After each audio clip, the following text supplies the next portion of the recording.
for our open qualifier for Singapore here. We're going to have 2 semi-final matches, and then we're going to go straight into the wildcard matches. The first match is going to be against I Do Not Sleep, Singapore versus Intrepid, and the second match will be Saint Singapore against Bigtron Baby. Yeah, and after those semi-finals, we'll move on to the Malaysian wildcard side, and this is where it's hype. Flash Vision, Mysterious Assassin going against Real World. A little bit of a young team, not a lot of people know about that.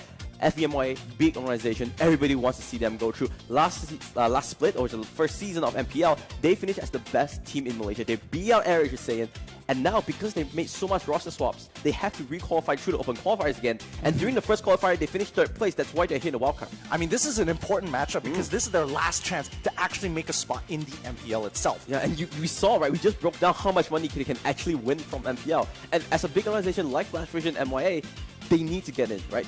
Playing competitive is their nature, right? That's what being a professional team is all about. Absolutely, and don't forget that this is all in a best of 3. So then it's not a best of 1. They're gonna have to really strategically plan out everything they do to get this win. But after that game, we will head to the Singapore finals, where we will see who actually qualifies from Singapore. And that's going to be important too, because everybody actually stands a very good chance at actually making it into that top 8 and making it to become crown champions in Malaysia. Now, just a quick wrap up who has already qualified for MPL. The 4 invited teams, obviously, Air Asia Saiyan, number 1, Mystic Burden, and obviously 2 more Singaporeans, Flash Tyrants, as well as Bigatron, who was IDNS. But before that, let's go into the draft, into Game 1 immediately. Are you ready, Gideon? I'm so ready for this. I've been ready for this my entire life. But let's quickly go into the draft here. Now, there's been a lot of patch notes that have been changing the game up a little bit, which definitely has affected the meta here. So let's talk a little bit about that. What are you expecting to see? And straight away, Grog. Now, we've been seeing a lot of Grog getting banned out because of all the nerfs to tank items, right? Power of Nature, his first skill, gives him so much innate stats that he can just withstand so much tankiness, and the teams are so hard to kill. Got obviously Lancelot.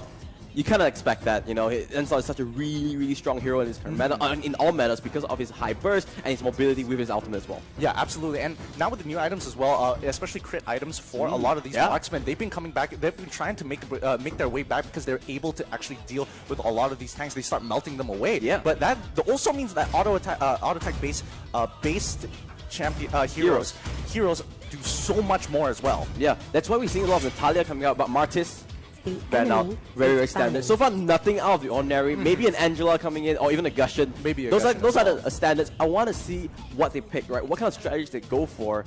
And now it's back to Intrepid's turn to pick. Now, what do you think? Do you think we'll see more of a standard? It's going to be Hellcurt.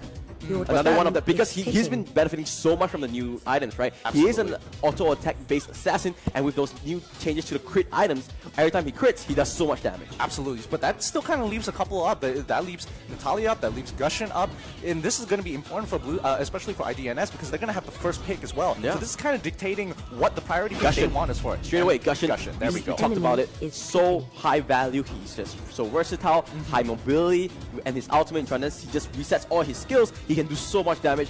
Now I want to see whether Kolya from Intrepid actually picks off his main. He's actually top global of Helios, right? So he's really good at that hero. Whether he'll pick it up, let's see. No, it's gonna be Jawhead now. I like this pick. Yeah. Jawhead and Angela. Angela is another one.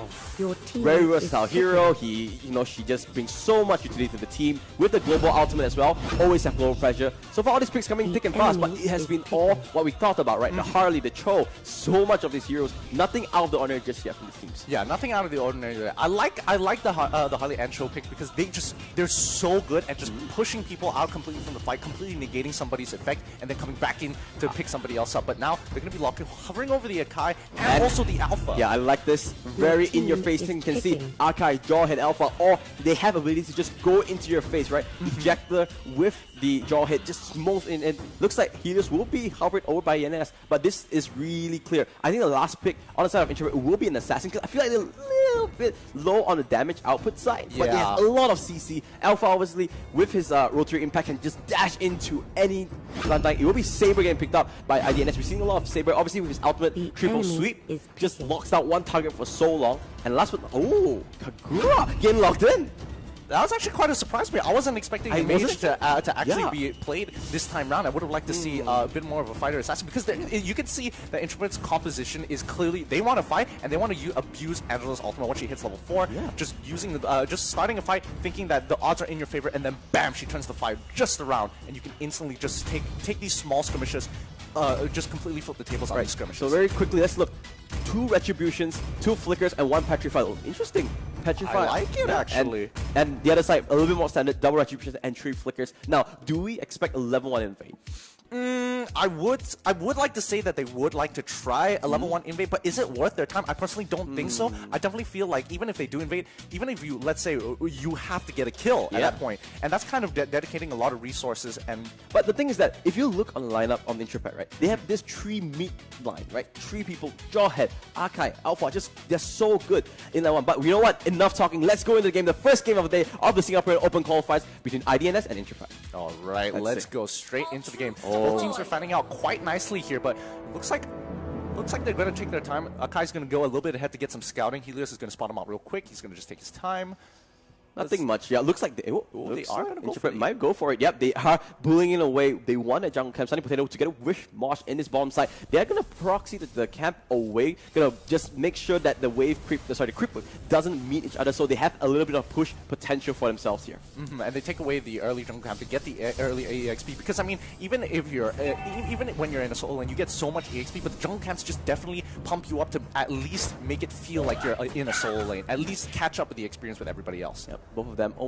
Yeah, I think the real impact is when both teams, they hit their level 4s, unlock their ultimates. Because if you look at all these heroes, right, their ultimates are huge game-changing abilities, right? The Hurricane Dance, the ultimate from Akai, does so much, just lock down one target, as well as the Helios, right? The Glorious Pathway just sends a line to just engage for a time. Meanwhile, look at that. Odia Bambi, bullying out discussion, but this is expected, you know, your range against a melee, you just kind of want to just farm until you're level 4. But top lane is could be first blood. The Flicker gets forced out there by IDNS SG. Looks like early pressure on the side of Intrepid instead, and Helios should be, yep, he's forced to recall back home. And that's really good for them, because then they're going to be able to take River Crab for themselves. All they have to do is just deny hardly any space at all, and they're just going to take that for themselves. And that's going to be a bit of an acceleration, and I think this is what you kind of want to do, and what you want to expect from these trades. They want to push them out, go into their jungle, and take as much as they can. Yeah, it's obviously Harley in the early levels, he has a poker trick to try and clear the waves, but he doesn't have the enough ability power to actually do anything about it. Oh, Olai might go for an engage here, but nah, they just back off. I think Kolea wants that ultimate ready. Meanwhile, bomb lane, it might be going down. Papa on stage is there. He gets first blood onside Angela, but here comes Gushing for the backup. Oh, the fight is coming in. The ultimate is there. Then might pull back the umbrella. Will it be enough? It will be. Smart Missiles will pick up that kill onto Cho. An early 2-kill lead going over to Intrepid. And a really good response from Kagura. They're able to get into the fight and use her abilities effectively, making sure that she lands it on at least 2 people to maximize the amount of damage she has, in comparison to Gushing, who eventually didn't really get enough damage onto the enemy. But it looks like they are going to try and go for a dive here. Could this be a little bit too deep from Intrepid? Oh, Lord's Pathway gets popped. Where is the Lord? Oh no, he doesn't have enough mana. He's just trying to feint us. Here comes Angela with the ultimate. They want to take this fight. Papadostic will force him back, but here comes Gushing. Here comes the backup. They get 1 kill. They get a double kill. He's not done though. Can he get more? Looks like Angela is a little bit too quick for his liking, but immediately IDNS gets 2 kills for himself. And that's so good. That just makes up for so much gold that he did lose, dying down to the bot side of the map. But now he's back mid. He's got 2 kills for himself, and that's going to put him significantly ahead of the competition. They need to remember, oh, Gushing might be engaging onto it. It's so low. Oh, but here comes Sega. Triple sweep, gets the lockdown, gets the kill. Nicely picked off here, but Kagura a little bit too deep. That Gushing did survive with the skin of his teeth. And this is exactly what IDNS want to do. They want to go for these early skirmishes, and they want to pick people off as soon as they can. They're going to use their advantage. They invade the enemy jungle, make sure that they are low on the economy game, and then start pushing for the towers once they hit the mid-game spike. IDNS needs to remember there's an Angela on the side of Intrepid, right? Every time the Heart Guard is up, they need to be careful. Oh, Jekundo onto Alpha, but it looks like he's just going to walk away. He doesn't have his teammates anywhere. And look at this. This bot lane on the side of Intrepid is doing so much. Together with an Angela and Jawhead, you put so much pressure, right? The Smart Missiles just force you away, and the Love Waves just pushes so much. Oh, wait. They're going to actually get caught out here. Oh, but can they do anything? Ejector pushes away. Oh, the Way of the Dragon kicks him back to the team. And Angela goes down. A killing spree onto the Gushing already. Oh, really bad call there, especially since they probably could have gotten out there a lot earlier if mid lane called it out a lot sooner. I think she just realized it a little too late, and they get caught out, unfortunately. But it looks like they're going to be chunking out the top side. Well, they are trading a lot of damage for the towers here, but I think top side is going to break first. eventually, because of the amount of pressure that they're putting on, Alpha is just significantly ahead, so they can't really deal with him as of right now. Yeah, Alpha can just use that force sweep, you know, clear that wave immediately. Oh, you can see Kagura even rotating the top side. Do they want to fight? Oh. They get the River Crab and they get the stun. Here comes Harley. Here's ultimate, but look at the damage. There it is. Immediately, Harley gets deleted. The cavalry from IDNS a little bit too late. Can So High walk out of this? The force sweep, the life steal, they're turning it around. Oh my god, he's so low. A 3-man kick out from the Jit Kundo from CZ, but will it be enough? The flicker, he manages to run away, and everyone from IDNS just disengages with Harley the only casualty of the fight. But at least Introfight gets this tower. What an amazing response, but he actually manages to live. They have to build 2 flickers there, but I think they're going to lose another tower here. But at least their members don't die out too soon and increase the lead that Introfight is actually forming for themselves right now. A really good play. I love the responses coming in from both teams, but Introfight definitely playing that very, very intelligently. Look at Gushin's item. There's one thing I want to highlight is that he's already completed his full jungle item, and he's going over to his first core item already because he's so far ahead. 2,800 net worth. He's the highest net worth of the game at the moment. Carry IDNS into it. Obviously now they're far behind because of that play on the top lane made by Introfight, but I think Gushin is the key for IDNS this time around. I definitely feel, I definitely agree with you here. He needs to use his lead to bring the rest of his team up into a nice position here. But the problem is that Intrepid have a lot of risk. Oh no. Can they do anything about it? Law and Order does stun him up. Flicker on the glorious pathway, but Angela uses the hard guard. He gives it a little bit of shield together with the love waves. The heal, will it be enough? No is the answer. He will go down, but oh, Angela wants to do some retribution. Gets the avenge onto his teammate. He gets a kill for himself as well. I don't think he'll die for it. Oh no, here comes the cavalry on the side of Introfight. The horse will go down. So Minotaur, Centaur, I mean, not the best in this field. Yeah, and definitely they're going for the flicker! The Hurricane Dance pushes Gushin all the way to the end zone, and he flickers away, but that's not going to be enough. Jit Kundo, he will do whatever he can, but now the IDNS, they are getting caught out left, right, and center. They go down one more time. 2 members from the side of IDNS will go down, and this is Introfight. Just keep on going. The momentum left, right, and center. They will try and get this second turret as well. Yeah, really great play there. Really great play by Kai, flickering in. Usually they're hoping for the jump, and that usually can be telegraphed. But the flicker is just so sudden. They don't even have any responses to it once he gets behind you. Kolya showing his ability as a player, showing his worth as an individual in this game so far.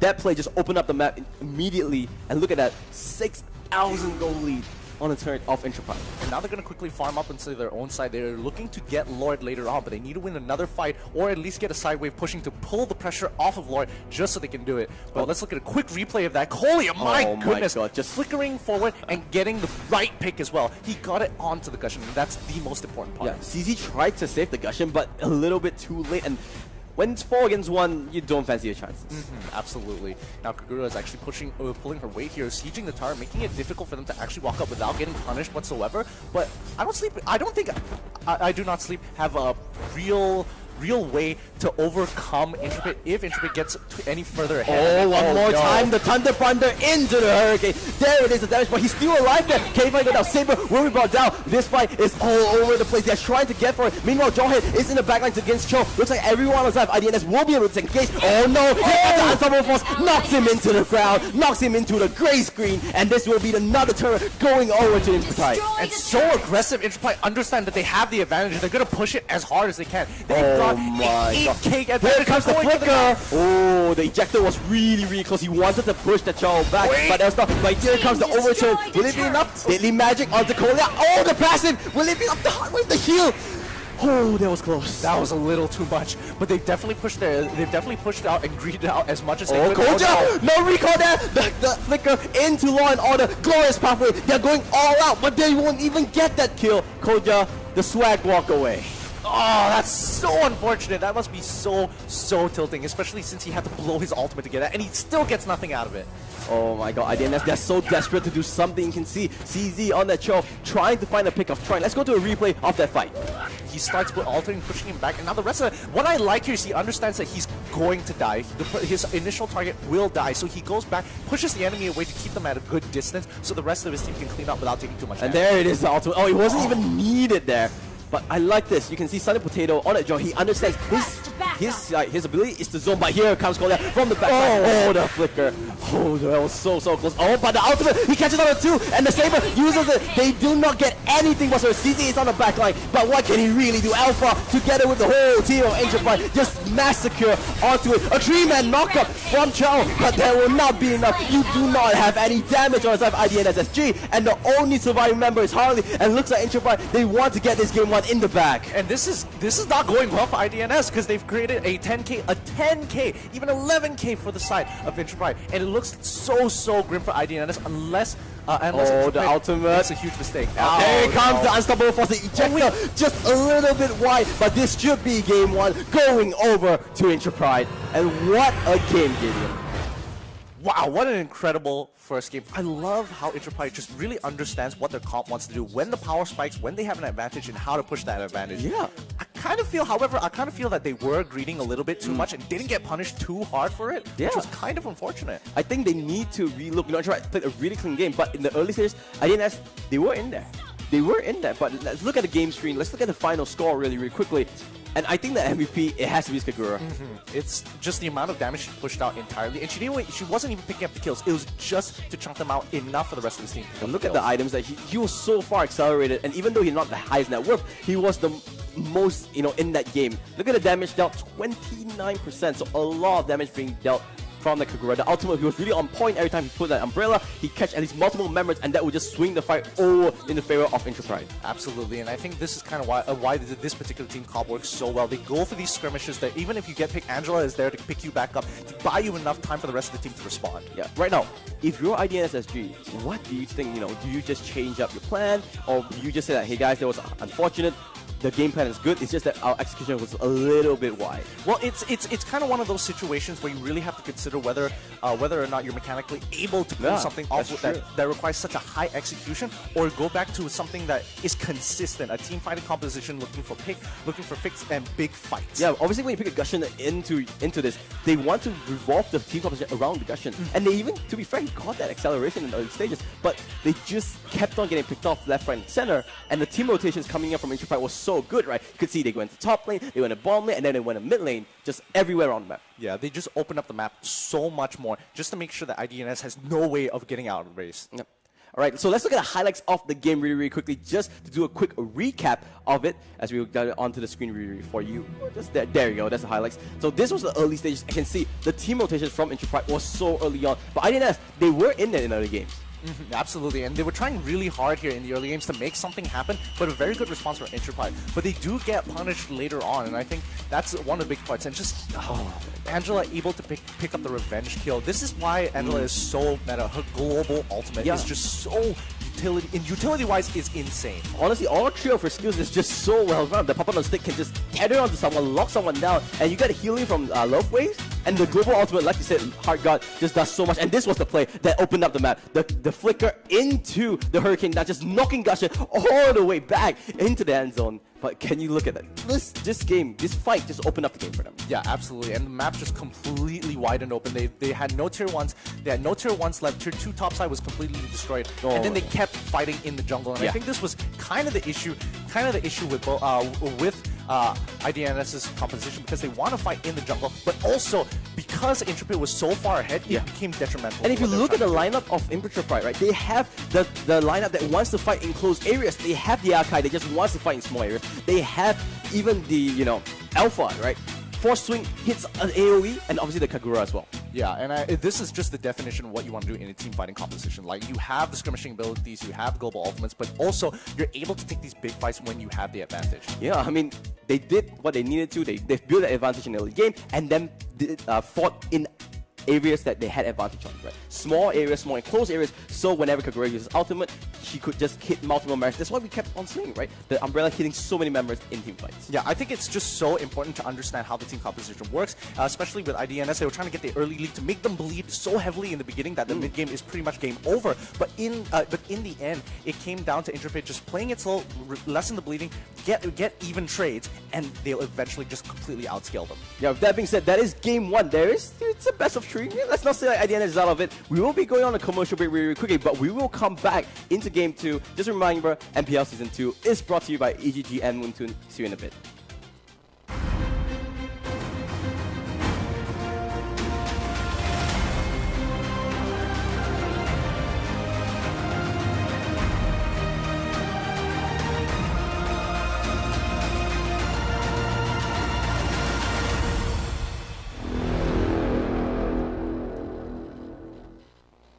The Shadow Abyss, a hideous scar carved into the land of dawn.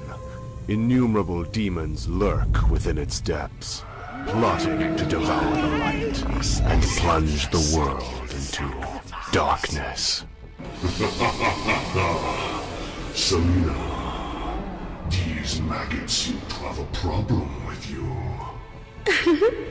How about we play a little game with these imbeciles?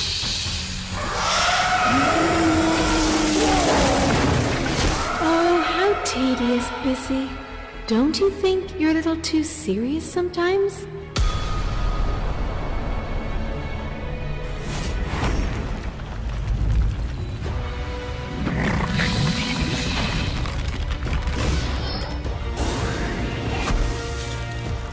You poor, wretched creature! When you gaze into the abyss gazes back!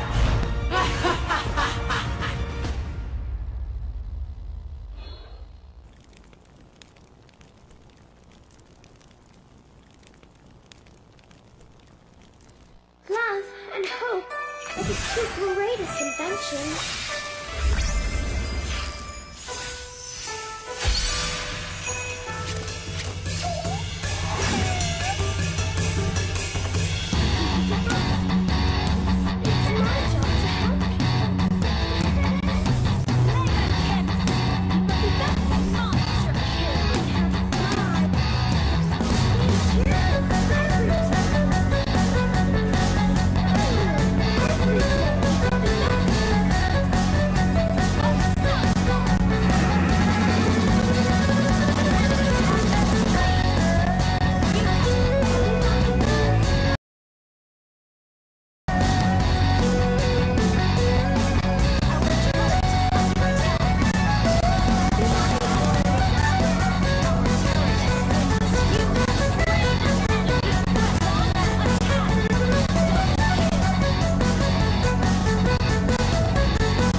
Download for free Mobile Legends Bang Bang.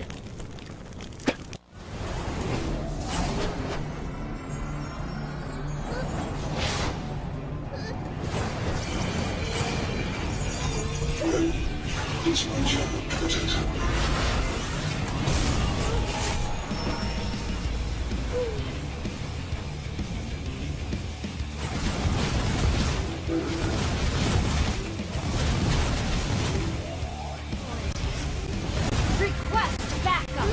Launch attack! Why are there so many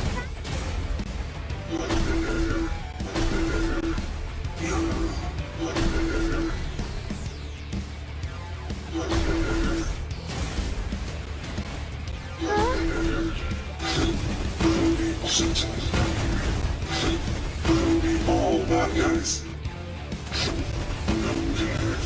You have slain and destroyed a turret! Launch attack! Double kill! Legendary! Double kill! You have slain an enemy! Double kill!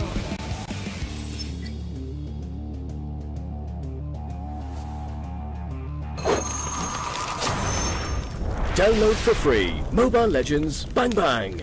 The Shadow Abyss, a hideous scar carved into the land of dawn. Innumerable demons lurk within its depths, plotting to devour the light and plunge the world into darkness. Selena, these maggots seem to have a problem with you. How about we play a little game with these imbeciles?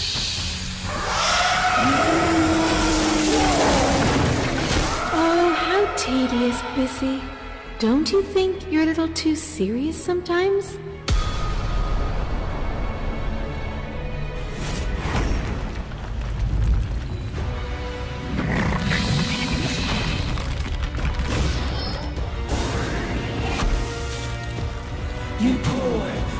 wretched creature.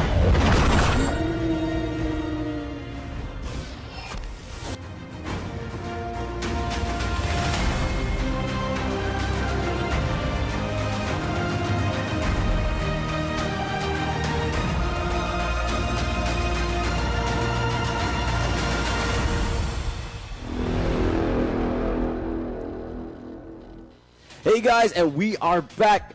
That was game 1. Are you ready for game 2? I am so ready. I mean, considering what both of these teams what we just witnessed, it's going to be great. Honestly, I definitely think IDNS are going to change it up. Yep. Let's remind everyone, this is the MPL Season 2 Singaporean Qualifiers. MPL Season 2 is brought to you by EG Network as well as Moonton. Yeah, and now, going into the previous game, I was thinking about it during the break, and their composition seemed solid, but it's just the high execution value of the strategy because itself. when you run Assassins, right, that's the problem that you run Assassins. You need to pick people off. And when you need to do these kind of things, it takes really high execution. And you can see, the Gusion did really well, but he had accelerated himself. He was 3-0 and 1. He finished his jungle item so early on, but he couldn't get those pickoffs because his team was so far behind. The rotations coming outside of Intrapide was so well done that there was no loopholes for him to go in.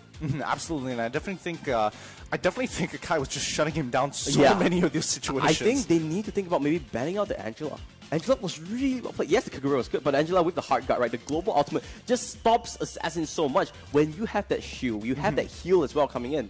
It's pretty hard to kill someone off when you have so much utility. I'm not going to lie. If they ban out Angela, what are they going to let through? I mean, if they let through Grok, it's not going to exactly be the best. I think Grok would be a better let go. Like, yes, you can sort of... Yes, I mean, Grok and Angela, I feel like it's a let's see what they do. Let's go into the graph. Enough of our theory crafting. Let's go to the game itself. This is the second game between Enterprise and IDNSG. These are semifinals. First game winning over to Enterprise. Let's see how the IDNS responds. And now, we're already seeing Lancelot being banned out. Blue side, especially Enterprise, they don't want to deal with it. They banned it out last game as well. Yes, this is the thing that people normally do. When you're ahead, when you win, you don't change up your strategy, right? Because you did it right, don't fix what ain't broken. So I won't be surprised if they ban out the same thing, Lancelot and Hellcat. But IDNS is the one that needs to change something up in order to just bring something new, bring something fresh to it. Yeah, and I think they're taking their time here. Yeah, they really are. They're taking away the Gusion. Your team is banning. They're afraid of the Gusion, dude. I think they have to give some respect to the Gusion. I'm not gonna lie. I mean, they're now on the red side, so they're not gonna instantly first pick it, and that's kind of the issue. They don't want to give it away so easily. And yep, like I said, when you're ahead, you don't change up your strategy. Oh, they do value that Grok so much. I think mainly because they're on the red side, that means they're going to get 2 picks, so they could pick Angela for themselves here. So if they priority pick, if they get the first pick, especially for Intrapod, and they get the Angela first, they're going to get 2 priority picks. And I think if you're going to get a support, you might want to get it as a combination rather than a priority pick. Looks like Martis. Remember, Martis is the one that was actually taken away, and there you go, lock in into Martis. Now, Martis is so versatile, right? The Ashura Aura, the first skill, just 3 dashes as well as a clamp, just brings so much utility. It sort of does the same thing as an archive, where you can clamp everyone into an area effect. Now, with this pick of Martis, right? They have so much ways to go for. Intrapide, they can go for this Kagura again, because if you can clamp everyone in a small area, you can just do the same thing and use your ultimate to use everyone under your umbrella. But look like Jawhead and Harley getting picked away. Looks like this combination is being picked up once again this time round. Harley didn't really shine in that last game, and Jawhead getting taken away by Enterprise. So I mean, to be fair, Harley did chunk out a lot of damage. That's true. At the very end, where we saw the calculations, and I think Jawhead is just the executioner. Anybody trying to get away, I'm gonna run you down. Yeah, I really like Jawhead because he's so versatile. He has a lot of damage. Yes, Diggy. Might be being picked. Oh, I think they're just hovering over. Let's not be excited just yet. You like Diggy a little too much. Oh, they're gonna pick your race. And Angela as well.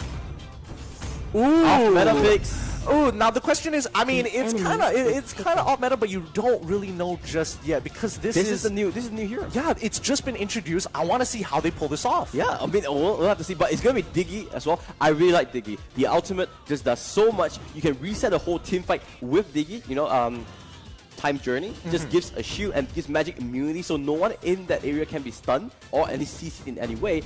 We'll see how it goes up. But this new hero getting picked up by Intrepid, let's see how they fit into the meta. Is this a little bit cockiness coming in, or are they just really confident with it? IDNS taking away the Cho and the Alpha, so a little bit more standard there. I mean, it's kind of interesting that they still want to dedicate themselves, IDNS want to dedicate themselves to this particular team composition, because, I mean, Diggy already negates, with his ultimate alone, negates so much from Cho, Alpha, and also Jawhead. So his ultimate is going to be so precious. Oh, they're picking so It is this team. This feels like a very traditional team where you have outlets everywhere. Yeah, Kagura, and last but not least, carry a marksman finally getting picked up.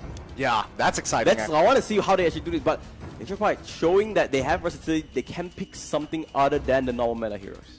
That is true, but I mean, but considering what IDNS is doing right now, this could definitely go both ways, because they're not dedicating the strategy to funneling it into one hero, but instead having it just a branch out. Whoever has a lead needs to bring their lead to another hero in some other lane. And last pick being heroes, I think that's pretty standard. I think that's really good utility. Look at the lineup: 4 flickers on the side of IDNS and 1 retribution. Meanwhile, on the other side, Intrepid a little bit more greedy.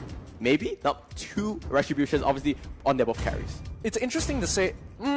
I'm not too sure about the 1 retribution here. I definitely feel IDNS need 2 retributions to clear the jungle a lot faster. Maybe Alpha can bring it, right? Because he doesn't really need retribution since he has rotary impact to just go into the backline of the team. I think what they want to do is to make sure that they have a lot of lane dominance to allow their one jungler to just affect the lane as much as possible. This is a funding strat, right? They want Harley to be as fed as possible. Use that poker trick to chunk down everyone. Bring the Alpha and use those Force Swing. Use Spear of Alpha, the ultimate, to just chunk down everyone. And hopefully they can get those teamfight wins. Absolutely, and I think that with Helios as well, they're looking for the picks, and I definitely think wherever Helios is going to go, it's going to be an important place, because he's going to be a priority target for these major ganks. Yep, I want to see how they do that at level 1. What do you think about this level 1? Do you think we'll see any level 1? But we are going to go into the game as we speak about that. This is game 2 between Intrepid and IDNS SG. Now, both sides already finding out real quick. It looks like IDNS is getting ready to go for a sneak attack. There goes it! The ejector pushes him back. Where's the stun? Where's the law and order? No, he uses the ring of punishment instead. He's still alive. Oh, not enough. That's pretty cheesy, if you might ask me. That was beautiful. Absolutely beautiful. Flickering and throwing them out and just locking her down. Oh my goodness. God. We gotta see this again. Let's see the replay. Look at that. He flickers in perfectly. She has no time to react to this. Yeah, and she almost got away there. I'm surprised that Helios did not level up Law and Order. Instead, he went with Ring of Punishment. So he did opted for more damage instead of CC. They were confident that they had the crowd control to take her down, and it looks like that was right. First blood going over to IDNG, and might be a little bit of technical difficulties here. We will just try and see what's happening. Apparently, there was a small bug in the game, but how the first blood was already there. So how would you?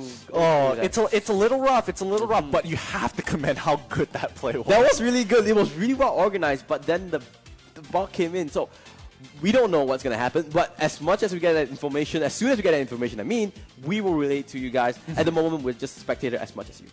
I don't think people realize how calculated the move was to begin with, because it was their mid laner, it was Kagura, and she didn't have Flicker. And I think that was the big point, because if she did, she'll be able to get out of there. And she almost got out there. They had to flag the turret in order to cure. And think about it, right? Normally in level 1 invade or anything like that, you want to level up your CC because you want to lock her down as much as possible. But she actually took up Ring of Punishment instead. So he was confident that, we can kill her off with the CC of Ejector from Jawhead alone.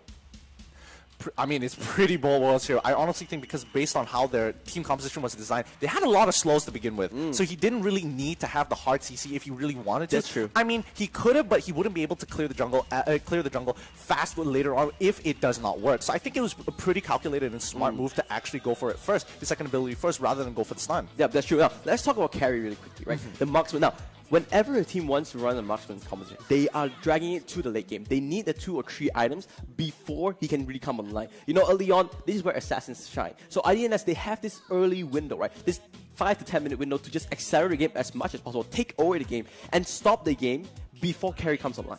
Absolutely, and I think it's just a ticking time bomb. It's just so difficult to honestly, once the carry has that 3 items, they become so. The only way you're pretty much going to win is if you get rid of the marksman first. And even then, especially in pro play, they're not going to let you do that easily. Especially if you look at the lineup with IDNSG, they only have Harley as a main damage hero. Yes, you kind of have Alpha and Churl, but those are secondary, right? Yeah, you don't really have burst damage, and the only one is Harley. So it's gonna be really, really hard to kill off that carry in late game if he gets fed enough. When he gets those items, right? Like one of the new items that we actually saw in this new patch was Twilight Armor. Oh, a crazy item. I mean, it gives you nice stats, but I think the unique passive is the big highlight here because it prevents 950 physical damage. If it goes above it, it just reduces it back to 950. So that is such a huge point here because people who can crit you for at least 1k is going to lose out so much damage. Yeah, and any sustained damage, that's about it. But the one thing is that Harley is a mage, so it will not trigger that passive, that unique passive. So. Yeah. I mean, but there are other items. I mean, the now activatable items is something to... Yeah. Oh, it's something to really watch out for here. Yeah, I think Courage Brewer was one of them. The active just helps you boost that team fight so much, right? You want to engage a team fight, use that active, and then you can just fight because it gives you movement speed, it gives you attack damage and ability power as well. So that team fight boost is just huge. It's ridiculous, honestly. With the amount of new items and the changes in the current patch alone has definitely shaken up the meta a lot more than we would have expected. Yeah, that's why we've been seeing so much marksmen, much more. Compared to the last time where we won't really see that much marksman. Now, sorry guys, we are still having that technical difficulties. We're not really sure what's happening at the moment. We will get to you as soon as we hear any news. Now, I actually want to talk to you about the new item, Winter Trundle. It has an amazing, unique effect, activatable effect that makes you turns you passive. You're not able to attack or anything like that. But you can using this, you can actually prevent so much damage in the middle of a fight. But when do you buy it? Is it a first item rush? No, I don't think it's first item. It could be like a 5th, 6th item rush. It's sort of like if, let's say, Harley uses Deadly Magic on me, pop the Winter Trundle, I'm safe. And at least it buys you a good 2 seconds for your team to actually come in and save the day. But, you know, we haven't seen that item so much yet. Maybe because, you know, the game hasn't been that long enough into the late game where people will buy the items. Interesting to see whether it will come up today. Yeah, I definitely agree. Because especially in pro play, when things die so quickly and the sustain is so calculated, you've got to be very strategic with this. Because if you just activate the Winter Trundle in the middle of a fight, you lose out so much DPS. And that puts you're not allowed to move. So you're currently stuck in a position. If your team has to peel backwards, you're going to be in a very bad position. Yeah, hopefully we get to the game really soon. Just remind everyone, this is MPL Season 2 open qualifiers on the Singaporean side. Only one team from Singapore will qualify. That's huge, because in Malaysian side, there were a lot of teams. Normally, we would just need to win the semi-finals in order to qualify, but this time they need to win the whole thing. I mean, Season 2 is just becoming so much better than Season 1. You would have never imagined this. There's so many teams now, and they're all so competitive. It's not like an easy walkover. It is really high competition here. So let's talk about teams that has already qualified into MPL Season 2. So obviously, you have the 4 invited teams, Air Hussein, Mystic Burden. Both of them are from Malaysia. And from Singapore, you have Flash Tyrants, who previously was from just named Tyrant, but they were picked up by Team Flash. And last but not least, you have obviously Bigatron, Singapore. They used to be IDNS SG. They got branched out into Bigatron instead. So what you honestly, I want to know your opinion. Yeah. Malaysia or the Singaporean teams? Oh, if you're looking on just track record, history, all that fun stuff, it has to be Singapore. I mean, you can't deny it. Yeah, the numbers don't lie. First and second of MPL Season 1 were both Singaporean teams. That has to mean something. But this is the chance where MPL Season 2 comes in, right? Malaysia, this might be a chance to come back. Malaysia, Boleh, maybe? Maybe. We'll just have to see. I'm honestly keeping my eyes out for the big top teams. Air Asia saying is one of them. They didn't perform like how they wanted to last season, but now it's like they've revamped. It's time for them to really shine here. Yeah, they made a few roster changes. Solo got brought in from MYA actually. So I want to see how they actually revamp, how they actually do this new lineup, because we haven't really seen that much of in their official match just yet. They played obviously a lot of scrims, I'm pretty sure, but how did they actually turn up in a game itself? Now, I think the big thing that I want to find out, because of the patchwork, so many items have changed. How does this benefit the playstyle, certain playstyles here? See, the thing about this is that this could actually affect a lot of teams, because Air Hussein was mainly a triple assassin team composition team, right? They were notable about this, right? Every time they would run triple assassins, this could help them, this could hurt them as well. Could they be flexible enough to become this team where they can just dominate the meta? Or would they just bully people because of their mechanical outplay? I definitely think that with the patching now with activatable items, it adds another layer of depth to the game, and it just makes it even more mechanically intense here. Because even if you misclick and you're unable to get that to get any of your activatable items or even your skills off fast enough, that split second could mean life or death. We have to see, right? But the thing is that the patch has only been out for a couple of weeks, I think. Still pretty new. People are definitely figuring out. We see new picks. will it be, will this be the game where people start to say, wait a second, carry actually works. Wait a second, Kuja actually works. All these new heroes coming in could be the meta shakeup. I definitely want to see a more diverse type of meta where it's not just, stop the bleeding from the assassin from the 3 assassin compositions, and then we win. Yeah. That's only 2 strategies. Having multiple strategies and bringing in marksmen just changes the game up so much more. Yeah, but one thing, remember, right, Interfight, they pick this marksman, they need to understand that their power spike is the late game. When carry gets that 3rd item or 4th item, then okay, guys, let's fight. We don't fight early on, so changing that mindset could be really hard, especially with, MPL being such a fast-paced game in Game 1 as well. Yeah. I definitely feel like even small advantages of being able to push them out of the lane to get River Crab to start pushing into their jungle and taking their jungle camps is going to be a crucial part of the strategy for them to win, because that acceleration alone is going to be so important. Yeah, they need to understand, okay, early game, it's all about the 4 other members, right? Late game, okay, here, carry is online. Meanwhile, on the side, at the NSSG, they need to go all out, right? Their team composition revolves all around Harley. Once Harley hits level 4, they need to make those rotations. They need to shorten the game time and as soon as possible before carry gets online. I personally think that Turtle might be a particular target for them, just so they can accelerate the game enough for the rest of the team to actually start scaling up. Because when you're putting a lot of gold into Harley, the rest of the team slowly starts scaling down. They won't be able to catch up as fast. Yeah, but things that there has been a change to Turtle as well, actually. That's why we're not seeing so many teams prioritize Turtle. It used to give 250 gold. Now it only gives 200. That's a lot if you take 5, because it's 5 members. That's a lot of change. Yeah, that's a lot of gold as well, and this could mean like a full component. Yeah. A full component missing, and that's big because you can get multiple turtles before the Lord Timer actually comes through, and if you position yourself correctly. But in many of these situations, it's actually hard to pick it up, mainly because of the quick rotations coming in from many of these teams. Yeah, especially now with Turtle being giving so less gold. You kind of think, is it really worth it? Is it just fair for us just to farm? Because one creep, one siege creep gives at least 100, so 2 siege creeps for a Turtle. And considering the amount of time to take the turtle, you're going to get chunked out, especially if you're trying to do it yourself early. At risk as well, right? Yeah. I mean, it's definitely icing on the cake if you're able to win the team fight. Take a tower and then do turtle just as you leave by, and I think that's usually how it works out. Yeah, I don't think it's like a objective where people will prioritize anymore. It's more of like a bonus objective. Hey, we won this, we got this, why not take a turtle as well? Maybe it's not like a team competition, like, oh, we gotta take turtle because it gives so much advantage. Absolutely, I definitely think that's an important aspect. Now, the question is, even though they're funneling a lot of gold into Harley, do they want to go for a very divey sort of style? They have to, because Harley, he can play so aggressive because of his second skill. But does it put the rest of his team in risk? Look at the skill. They have Helios, they have Jawhead. They have Alpha who can just run away. He's a little bit tanky as well, right? Yeah. You can do all this, just walk in, and it doesn't matter because your main damage dealer is obviously Harley, right? All the others is to complement Harley. How do? You need to play as aggressive as possible. Build that front line for Harley to just play as aggressive and use that poker trick to chunk down all the members in order to get the damage in. Well, I kind of feel like it's gonna be when the power spikes actually occur, because Harley's gonna get his power spike first. But once the marksman starts getting up into track and everybody slowly scales up, Harley isn't going to be able to be so bursty as you would initially think around the 8-minute mark. 8-minute mark is when he's probably going to pop off. 8 to 10 minute mark is when he gets his 2 items. And it's like, all right, there you go. Harley is a beast. But the thing is, we'll have to see how this team pans out. I think we're still waiting onto it. But let's talk about Diggy as a hero, right? Cool. We've seen a lot of Diggy recently. Why do you think so? Like, we've seen Diggy in the previous season wasn't that picked that often, but we've seen the Malaysian qualifiers in qualifier 2. He was picked almost every game, and today as well.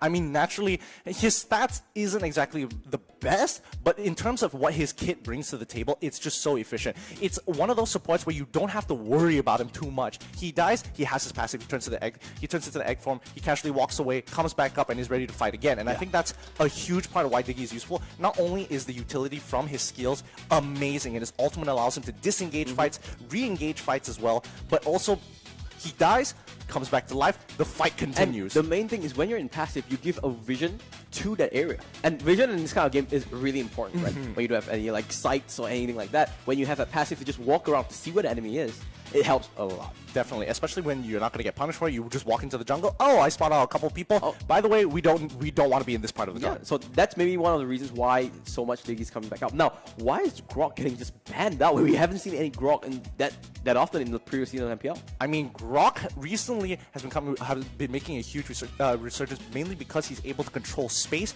and also accumulate people. Because usually how you want to play Grok, you have Martis as well. Yeah. You chain them all together and Once you more, lock them down. Wombo combo? Wombo combo. And it's not like Grok can't do any damage. He deals a good amount of damage. If you hit that ultimate as well, if you hit that ultimate, Bam knocks out everyone, Martis clamps everyone up, Kagura, just top it up.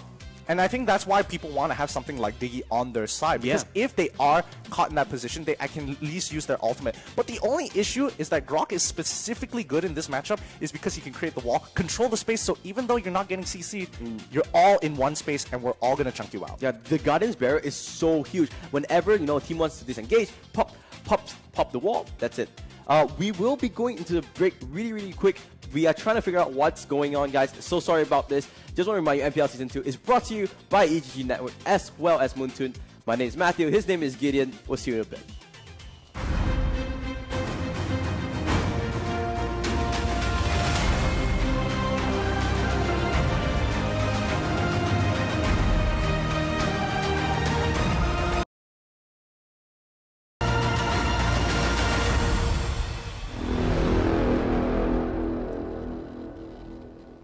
The Shadow Abyss, a hideous scar carved into the land of dawn. Innumerable demons lurk within its depths, plotting to devour the light and plunge the world into darkness. So now, these maggots seem to have a problem with you. How about we play a little game with these imbeciles?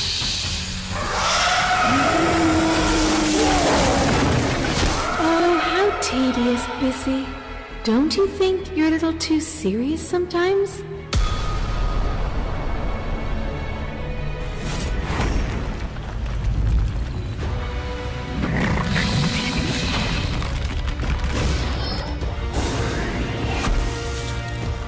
You poor, wretched creature!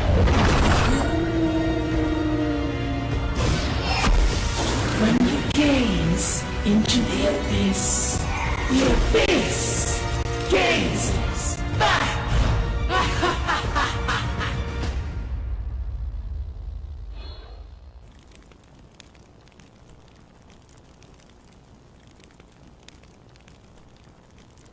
Love and hope are the two greatest inventions.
Download for free Mobile Legends Bang Bang.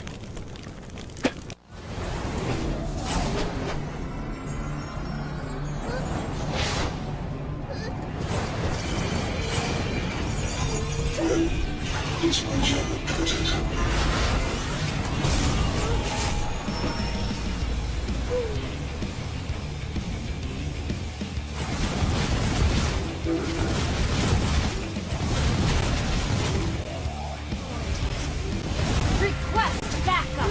Launch attack! Why are there so many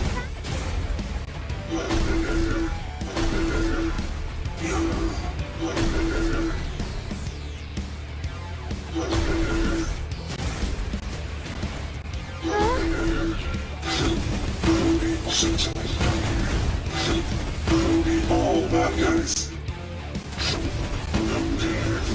You have slain and destroyed the turret!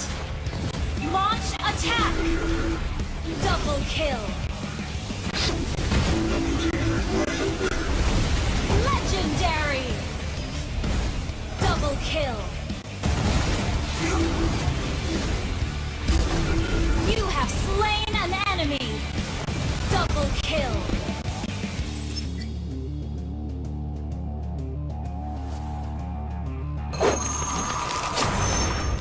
Download for free. Mobile Legends Bang Bang.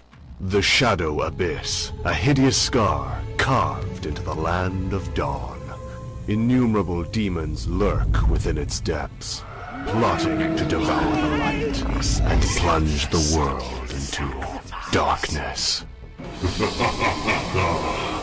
So now, these maggots seem to have a problem with you. How about we play a little game with these imbeciles?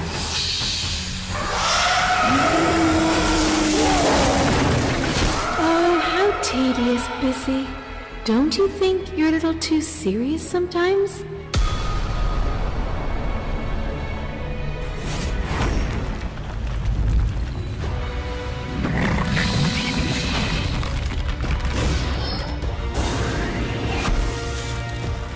You poor, wretched creature.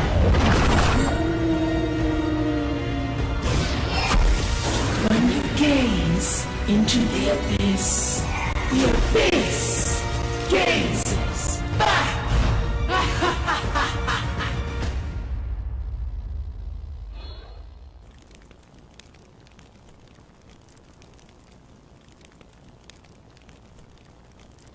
Love and hope are the two greatest inventions.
Download for free. Mobile Legends Bang Bang.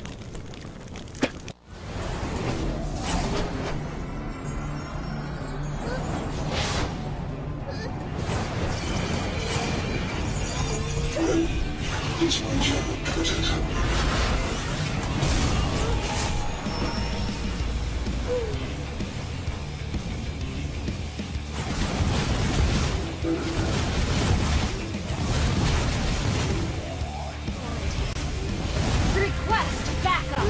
Launch attack. Why are there so many?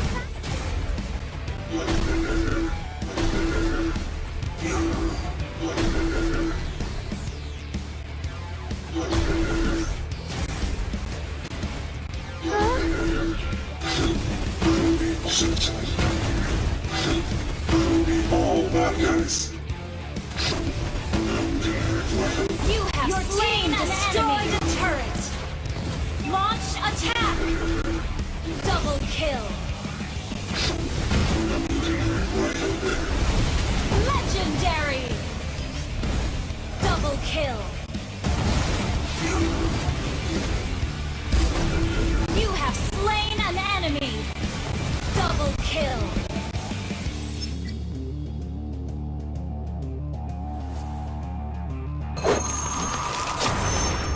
Download for free. Mobile Legends Bang Bang. The Shadow Abyss, a hideous scar carved.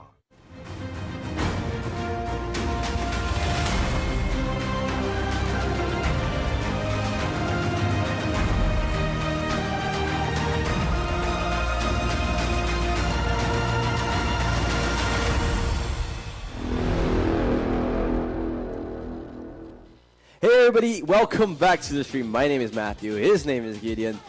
And we are back. Hopefully this time we'll get the game. There was some slight technical difficulties. Apparently what happened was there was an emblem bug. So what happened is sometimes the players' emblem don't get registered, and they have to restart the whole game.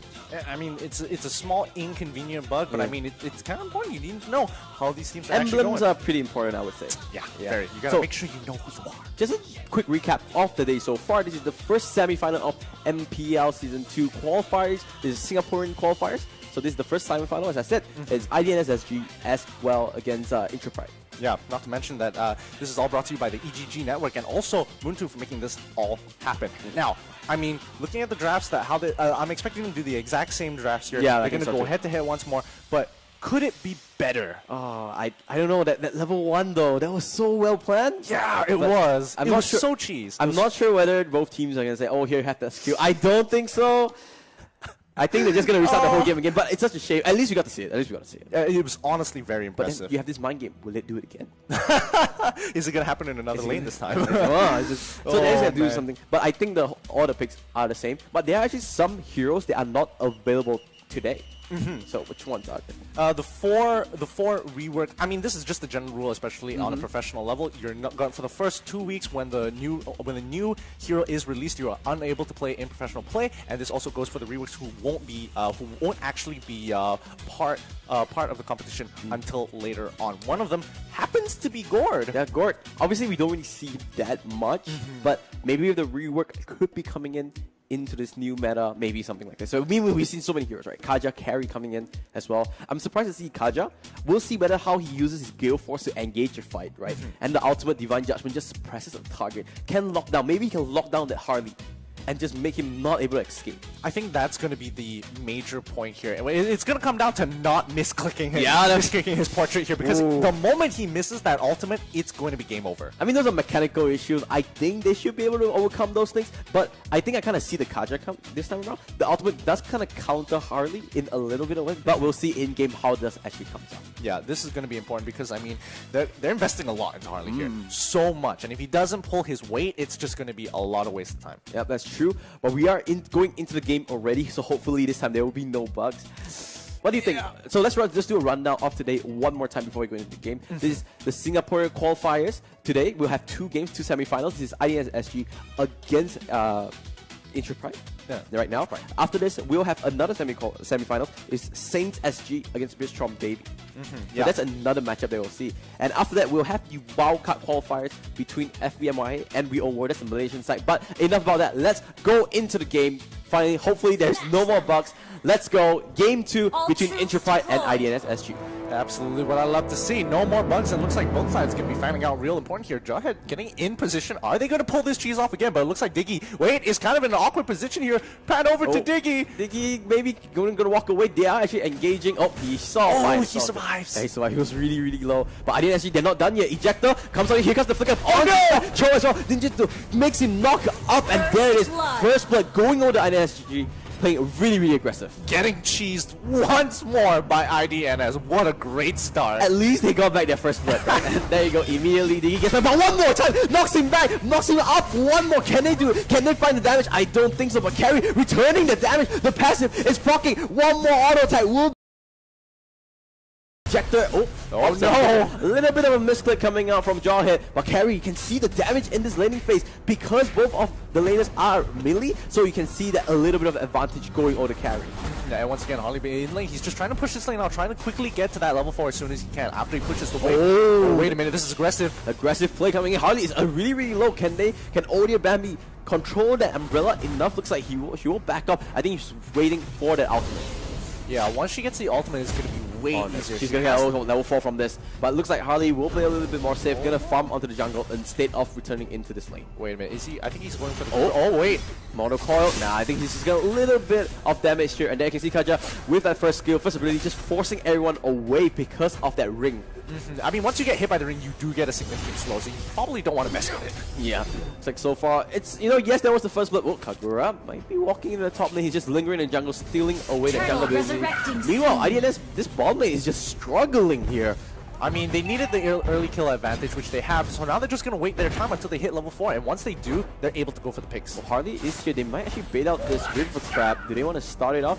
but you can see the range coming into fruition so high on this carry, doing so much. Oh, here comes Harley, pops the Daily Magic, Poker Trick. I don't think enough. He actually uses Flicker, but a Flicker from Colia will be the one away. Silver a little bit low, forces to use the escape. But meanwhile, top lane, Sunny Potato going to engage. But here comes Kagura. The Flicker from the Alpha will not be enough. The kill will be going over by Kaja. But meanwhile, Zoro gets caught up. The time journey not enough. Meanwhile, another kill going on the top lane. There's just fights all over the map, and Diggy gets picked off by the Deadly Magic as well.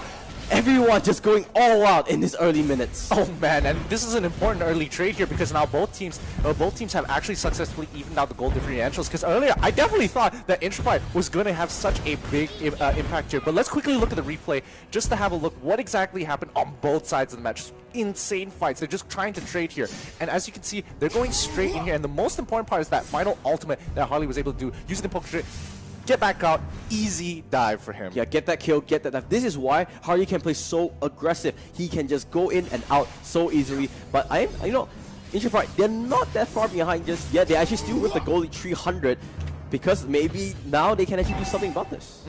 Now, Kagura has already finished the jungle item. She's wave clearing immensely fast, but they are trying to make the plays every single time. Clear the wave, go and roam to the side lanes, hopefully look for a pick. Oh, looks like they might actually go onto the turtle here. You can see Jawhead and Cho making their way near the turtle. They're looking for a pick off. They have a lot of crowd control between both of them. Queues up. Here comes Kagura in the top lane. Pops the ultimate. Blocks onto 2. And the Glorious Pathway. And Mortal Core just locks them up against the wall. Glorious Pathway. Will it be enough? Yes, it will. But the tower will go down in the top side.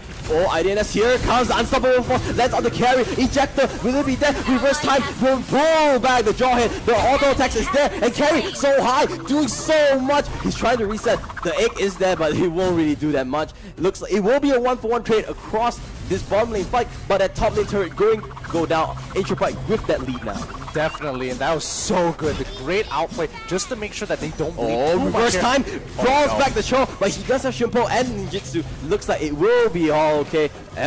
Meanwhile, mid lane, Deadly Magic, Ejector will push him back, but the Yin Yang overturn will bring him to safety. And here comes Martis. He tries to put Helios into it. Law and Order will stun him up, but this is in a stock and a hard place. Glorious Pathway on the side of IDNS will be able to let them disengage. IDNS trying as hard as they can to gain a bit of advantage for themselves. And Jawhead might have actually just sacrificed Helios there. He tried to get the stun, but he just didn't. But Kagura. Ooh, this is actually needs to be careful. Law and Order, but the Yin Yang overturn one more time. Pulls him down to safety, but here comes it. Unstoppable Force into Ejector, pulls him back to the team, and easy pickings for IENSSG. Picks up the kill finally on the side of Kagura. I mean, Jawhead making the plays here as much as he can. Every time his ulti is up, he just goes straight in for it. Straight in to make the play, go for the dive, make sure his team is ready to go for it, and easily pick up these kills. Now, there's one thing, remember, we talked about. Intrapide is the one that has the late game because of this marksman pick. So they can slowly just farming out, and right now, they have a 2,000 goal lead 6 minutes in, and this is the time that they need to do something. They need to go for it.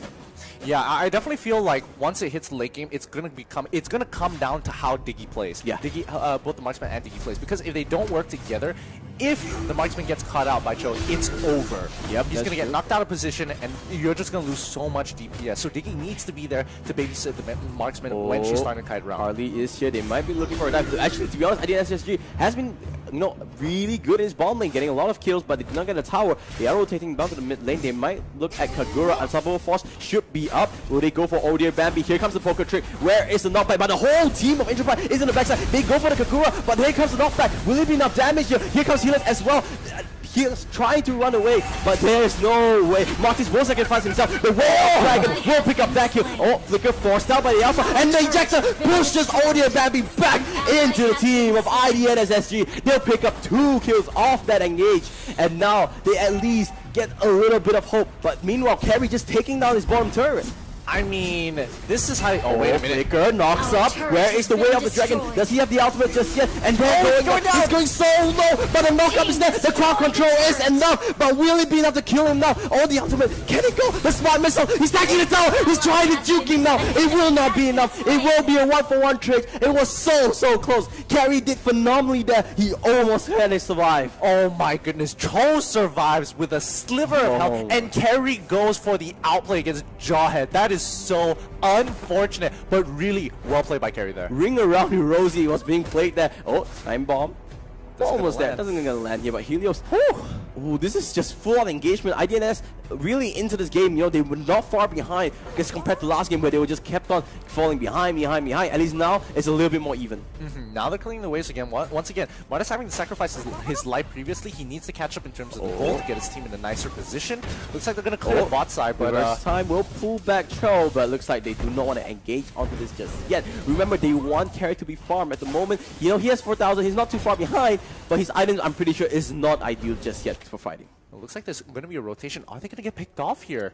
They're going to be spotted out real quick, but do they want to take the engage? Oh, the bomb gives the vision onto it, so they know that IDNS is there. They see about it. Looks like they are going to play the safe route, Enterprise walking the long way around the map, making sure that they do not take any unnecessary dangers into their paths. And this is kind of the issue with IDNS's composition, where they're forced in a position where they have to make plays, while Intrepid can just take their time. They don't have to force plays. They can just slowly scale into the game. Yep, look at the items really quickly. You can see one of the items getting completed already inside the jungle item for Carry, but he needs those core items before it. But that could be an engage coming in. Oh yeah, definitely. Looks like they are being aggressive here, but the collapse is coming in for the rest of the IDNS. Oh, they're going on the Helios, and here comes the Mortal Coil will lock onto 2, and the pullback is the Helios. That's the target itself. Kenny putting down. He's so low. He will go down. Cho will go down as well. The damage is real, and there comes the force of Intrepid. They take 2. They will march onto Lord as well. Now this is going to be a very, very free war, unless Jawhead somehow is able to steal it away, which I highly doubt here. I don't think so. Diggy is trying his best, uses a time bomb, uses reverse time, doing what he can. But actually, to be honest, Lord is still alive. He can go for the unstoppable force. Pops the ejector. Harley is here as well. Lord is so low. Oh, he actually got a kill! He gets the Lord, but what? For what price? Silver, will he go down? The stun is there. He will pay for it for his life. He gets the steal. But what can they build off from this? And Intrepid, they just got set back hugely from their loss. Oh my goodness, what an epic steal by Harley there. Now he just bought his team enough time. They're not going to lose out too much here, because had Intrepid taken Lord for themselves, they would be running it down. 2 towers would have been for free for them. It's not about actually getting Lord, it's more about denying Lord away from Intrepid, right? With this lineup, they can just push non-stop. At least they're buying themselves a little bit of time. Oh my goodness, how did they let this one escape? They all had retribution as well. Oh, that was so close. Big play coming in from Harley. This is their tournament life on the line. This is their MPL life on the line. Oh boy, this is going to be... This game has become so much more exciting. Now Harley taking out the buff for himself. He definitely needs it, so he has to reduce cooldown to cast his abilities multiple times. Yep. Now I think they need to play more of the map here. IDNS need to open up the map a lot more. They don't want to take these team fights anymore. Oh, but IDNS are being so aggressive. They say they feel the momentum. They want to go for his Helios. Is there perhaps the glorious pathway to run away? I'm not really sure that was necessary. I think he just really doesn't want to get caught out here, because one kill going over could turn the tides of battle, especially if you lose out on Helios. Oh, 4-man strong Intrepid. They want more. They have the front line ready. Carry is farm enough. They think, oh, reverse time pulls back. Cho Mortal Coil will lock him up. Kagura uses her umbrella, forces out a flicker at least. Ooh, I definitely feel like if Cho decided to use his Ray of the Dragon, flickers in, pushes somebody out, they might have been able to force a fight there. And favorable fight as well, considering that Kagura and also Carry are both in the side lanes. Yep, they are just letting it from. Remember, they want to go to late game. They have to. Mortal Coil locks out CZ, but there are 4 members of IDNS here. Do they really want this fight? Here it comes the show. No. The time journey is there, and looks like they are going for this fight. Everyone here, Mortal Coil locks on today, and Alpha will go down. He's doing what he can. Wait a minute. And Carry, he gets caught up. Kagura will go down. So that's the 2 key members on the side of Intrepid getting picked off, and Harley doing so much in that team fight. 2 for 1 exchange overall, but 2 main members of Intrepid will go down, and now they will march onto this mid lane. This is so big for IDNS. They completely turned the tides of battle. Initially, they were losing out, they were getting outscaled, but they got the pick that they wanted, and just Jawhead just in perfect position, waiting, knowing that Carry is going to move from the bot lane, rotate to the mid lane, looked out for her, used his ulti, and insta-killed her, making sure that she wasn't able to get her DPS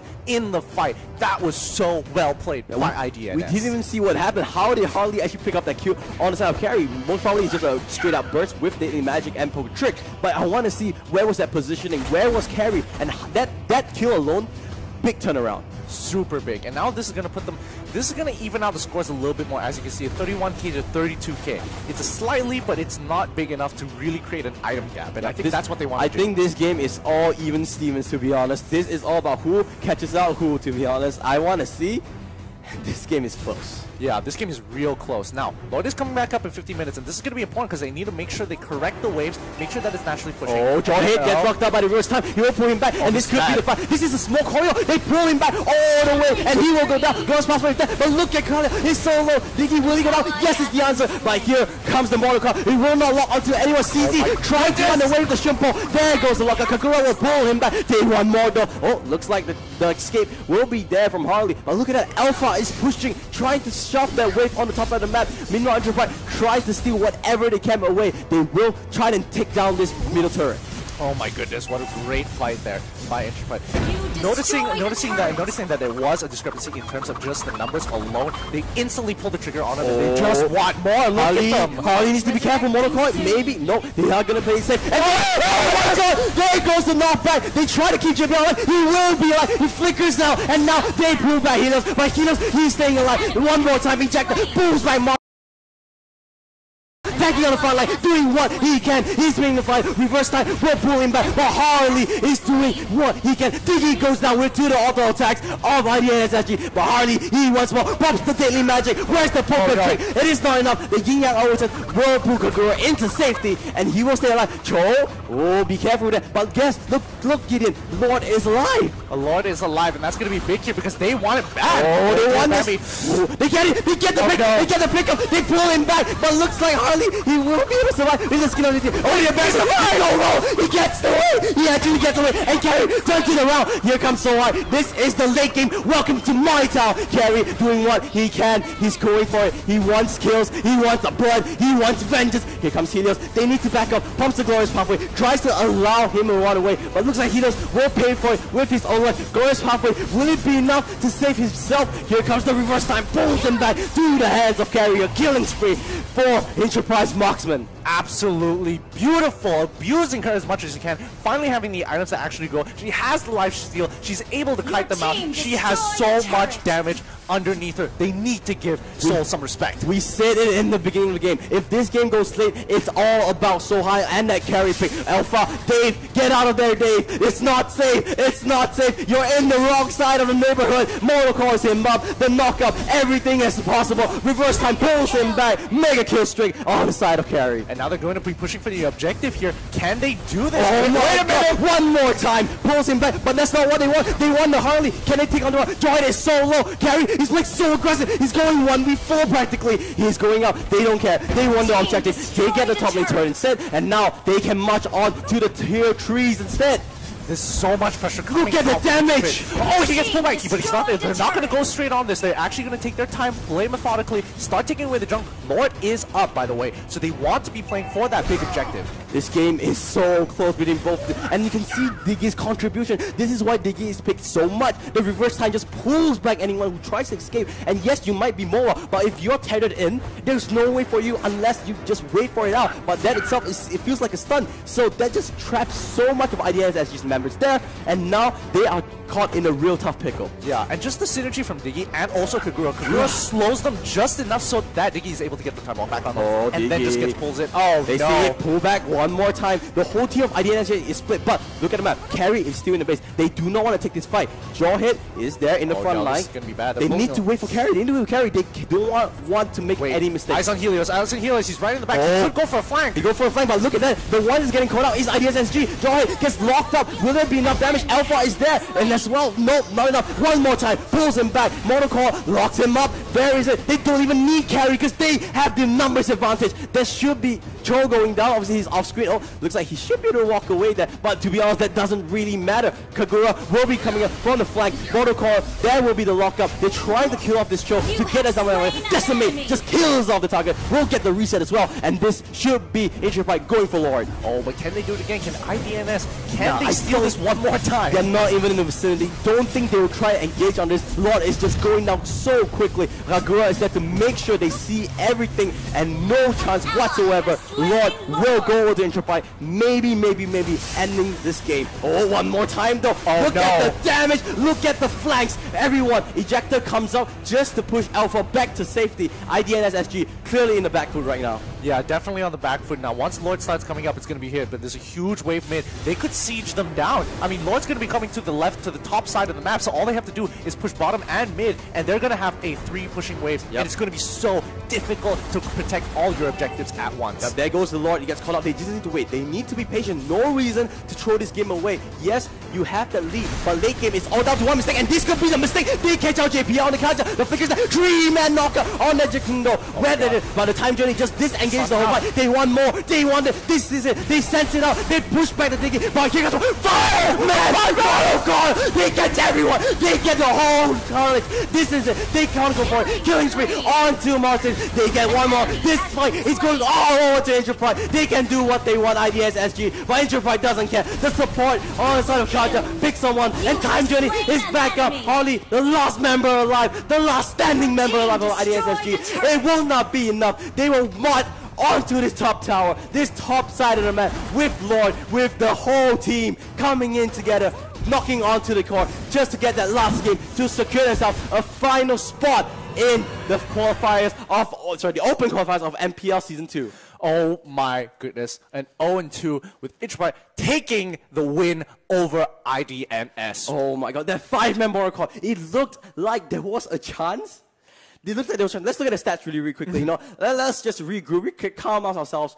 Kaja, the MVP, I think that was really well played from JPL. Honestly, it was so well played. I think IDNS put up a really good fight there. There were many times where there were moments of time where if they were able to take out at least one of their big members like Kagura or even Soul, they would have been able to do something. Look at this, carry 36% of the damage here. This is what we're talking about.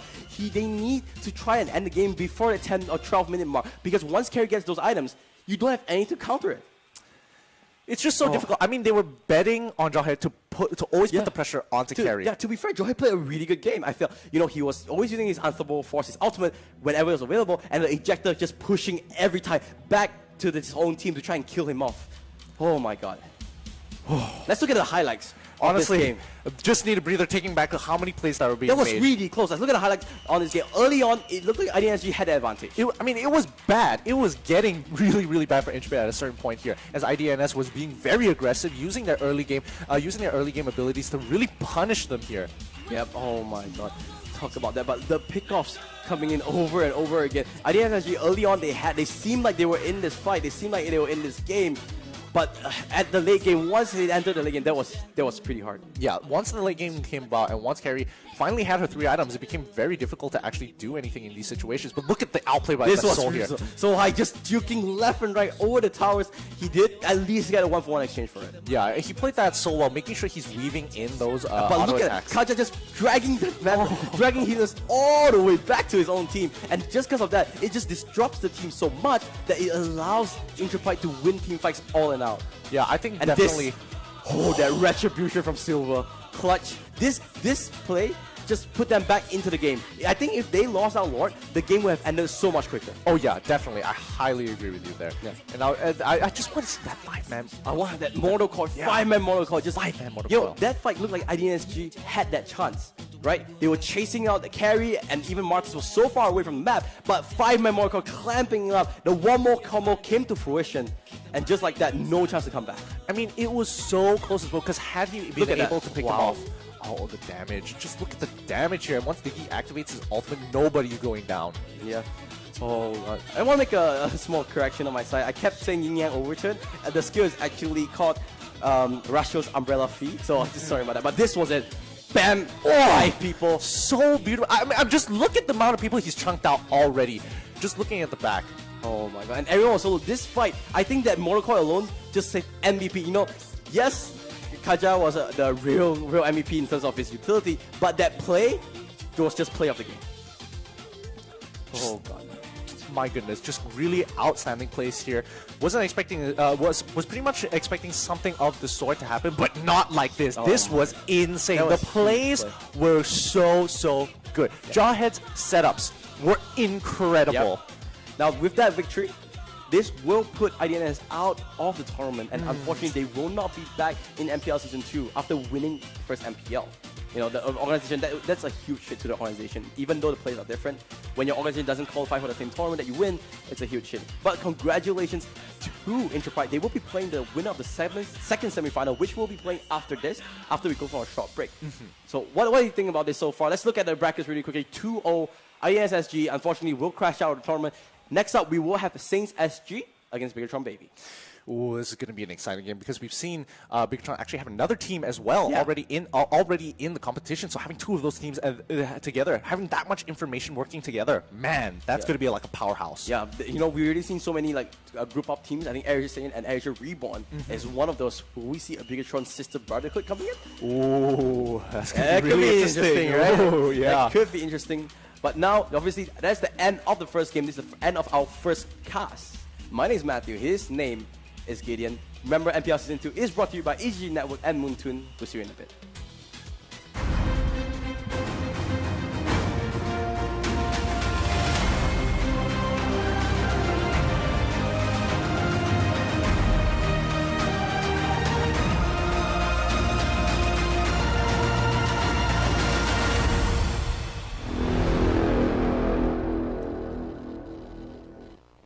The Shadow Abyss, a hideous scar carved into the land of dawn. Innumerable demons lurk within its depths, plotting to devour the light and plunge the world into darkness. So now, these maggots seem to have a problem with you. How about we play a little game with these imbeciles?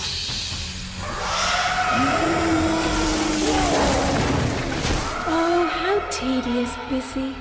Don't you think you're a little too serious sometimes?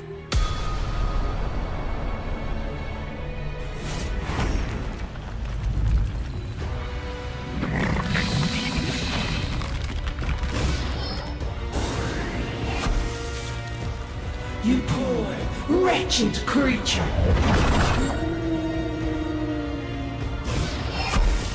When you gaze into the abyss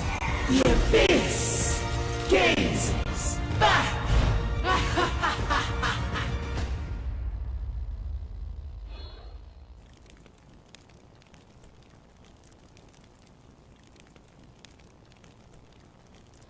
Love and hope are the two greatest inventions.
Download for free. Mobile Legends Bang Bang.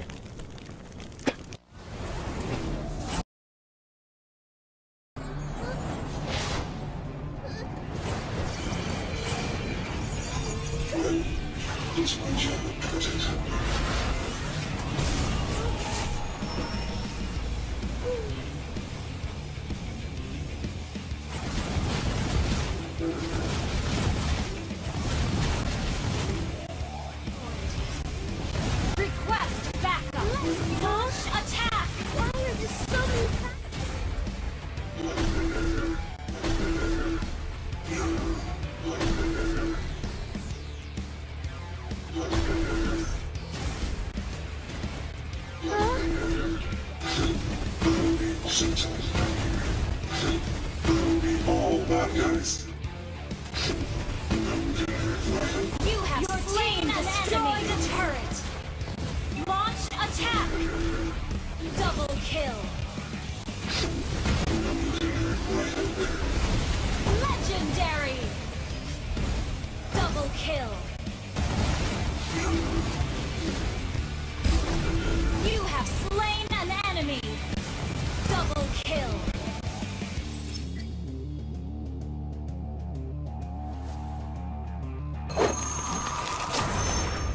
Download for free Mobile Legends Bang Bang. The Shadow Abyss, a hideous scar carved into the land of dawn. Innumerable demons lurk within its depths, plotting to devour the light and plunge the world into darkness. Selena, these maggots seem to have a problem with you. How about we play a little game with these imbeciles?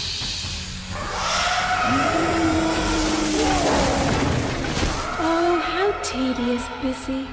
Don't you think you're a little too serious sometimes?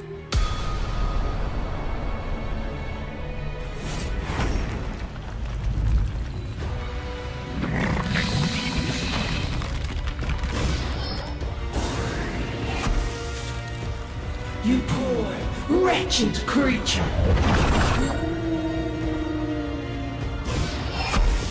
When you gaze into the abyss gazes back!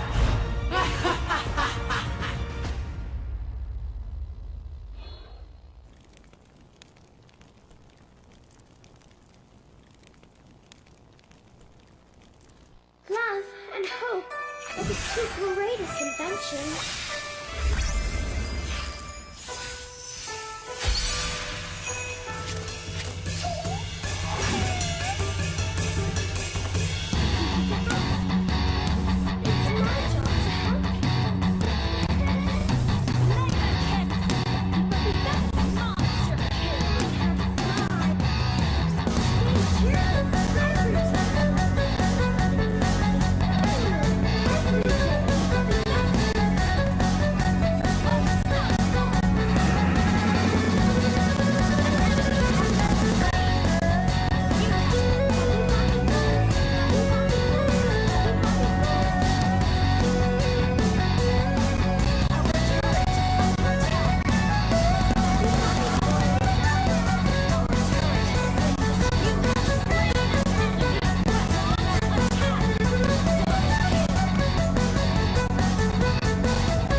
Download for free Mobile Legends Bang Bang.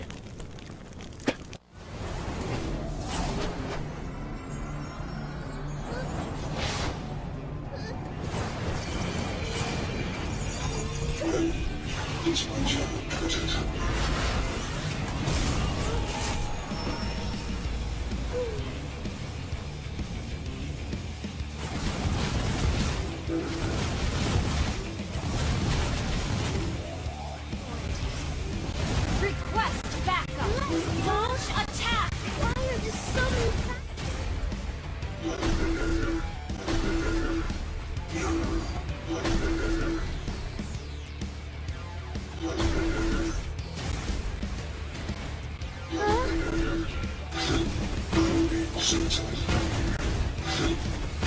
All bad guys.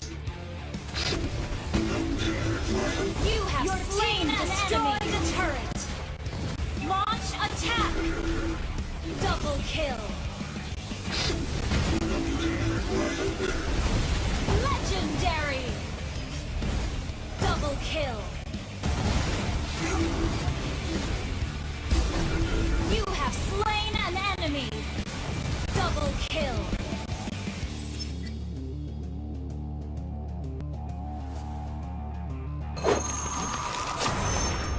Download for free Mobile Legends Bang Bang. The Shadow Abyss, a hideous scar carved into the land of dawn. Innumerable demons lurk within its depths, plotting to devour the light and plunge the world into darkness. Selena, These maggots seem to have a problem with you. How about we play a little game with these imbeciles?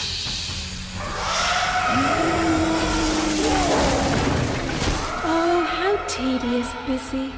Don't you think you're a little too serious sometimes?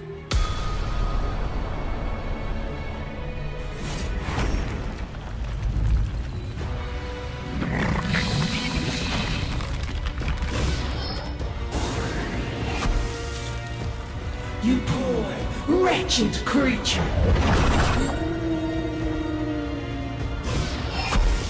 When you gaze into the abyss gazes back.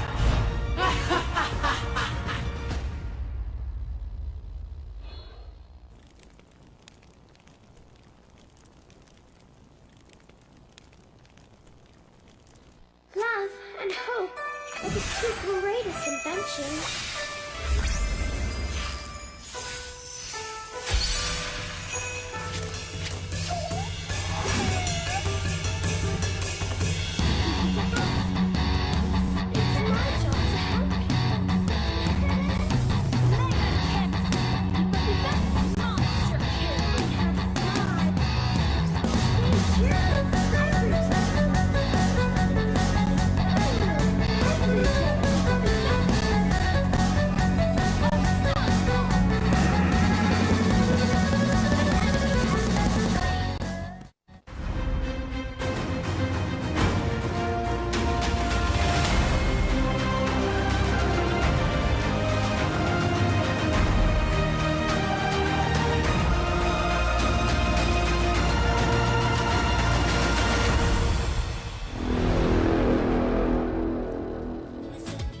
Hello guys and welcome back to the live stream. My name is Matthew. His name, what's your name again?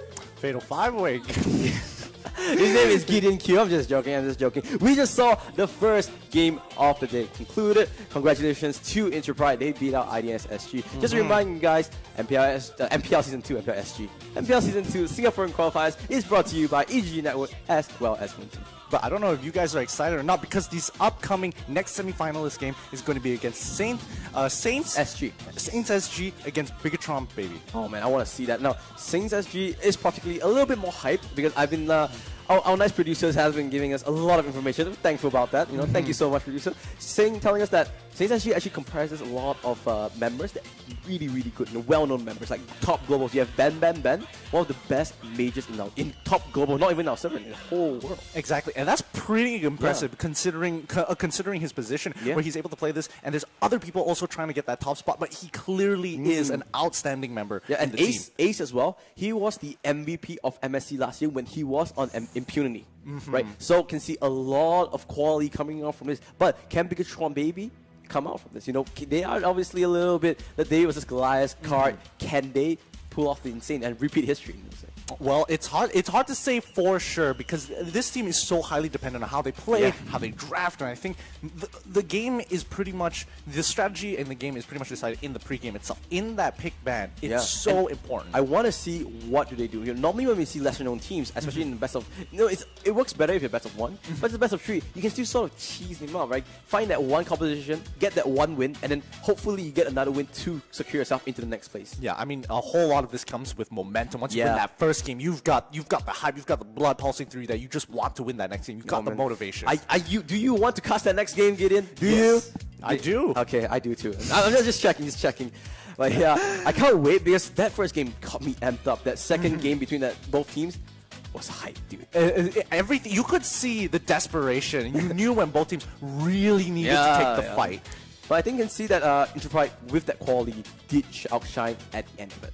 Absolutely. Yeah, but coming into this game, remember, we are not only covering the Singapore qualifiers, we have the wildcard qualifiers coming up as well, and that will be between Flash, Vision, Mysterious Assassin, and We Own World. Yeah. That's huge. That's a huge, because these are not just like anybody, these are two big names. Yeah, like more so FVMYA, because just as a reminder, viewers, FVMYA, they were the best Malaysian team, the highest ranked Malaysian team in MPL last season.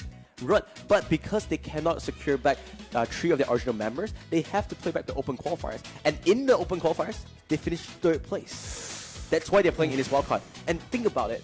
Your whole season rests on this best of 3. Oh. I mean, it's a lot. That's later. We'll talk about today's game. This game, Saints SG against Pikachu, baby.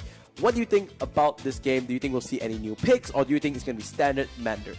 I personally feel that it's going to be standard overall, but I'm excited to see what Pikachu Babies might be able to pull out. I want to see it. Hopefully we'll get in the game pretty soon. We'll see, obviously. But we just want to remind you, viewers, this is the qualifiers for Singapore, and whoever goes through will play the regular season, and it will start when, Gideon? It's going to start on 10th of August. 10th of August. It's around a month away. Yeah. On the 6th. We're on the 7th today, right? 8. My math is really bad. That's why I'm sitting down here and not doing mathematician work. 10th of August, that's when we'll see all the 10 qualified teams. Now, let's do a really quick rundown of all the qualified teams so far. So you have 4 invited teams, which is the top 4 teams from the last season of MPL. Air Saints 1, Mystic Burdens the 2nd, Flash Tyrants, formerly known as Tyrants only, but they compete our team Flash from Singapore. And last but not least, you have Bigatron, the main team, Bigatron SG, who used to be IDN's SG. So those 4. And in addition, we are in the last week of the qualifiers already. So some teams have already qualified. Which teams? Do you know? Which teams have already qualified? Says Saiyan Reborn, Team Icon. Oh my god, it just skipped my mind. Team Icon. Trader. Trader, yeah. And one more. Wait, let me think. Do you know? Team Icon, Trader. Yeah. I know. Borneo Dragons Flash Vision. I'm so sorry. So sorry, just skip my mind. Yeah. But honestly, these teams are... I love the evolution of this. Yeah. From Season 1, where we saw like clear, dedicated teams, and now with Season 2 coming in, with new teams, new blood, couple of veterans in some of these teams, just bringing in a new style play. Yeah, well, I want to see, right? Maybe with this new batch of players, we'll get to see more different style of play. Because last season, we saw primarily a lot of Hilda picks, actually. During the regular season, we kept seeing Hilda. So maybe this time around, we're not seeing any Hilda anymore, right?